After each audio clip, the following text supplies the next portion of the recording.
আওয়ামী লীগকে নিষিদ্ধ করা নিয়ে দেশের সকল রাজনৈতিক দলের সঙ্গে আলোচনা করতে যোগাযোগ স্থাপন করেছে অন্তর্বর্তী সরকার।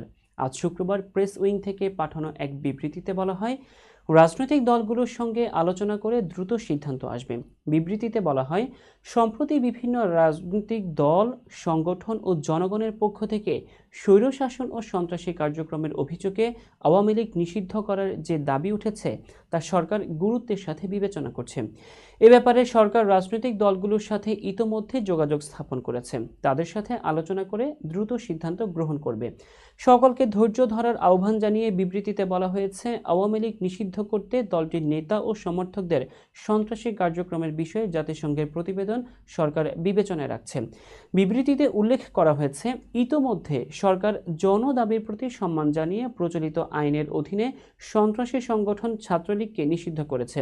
এছাড়া সরকারের পক্ষ থেকে মানবতা বিরোধী অপরাধের সঙ্গে জড়িত সংগঠনের বিরুদ্ধে ব্যবস্থা গ্রহণের জন্য আন্তর্জাতিক অপরাধ আদালত আইনে প্রয়োজনীয় সংশোধনী আনার উদ্যোগ নেওয়া হয়েছে বলেও বিবৃতিতে জানানো হয়েছে।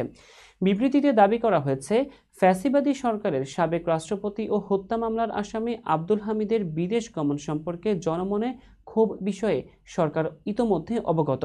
এই ঘটনার সাথে জড়িত সকলের বিরুদ্ধে উপযুক্ত আইনগত ব্যবস্থা নিতে সরকার বদ্ধপরিকর রয়েছে।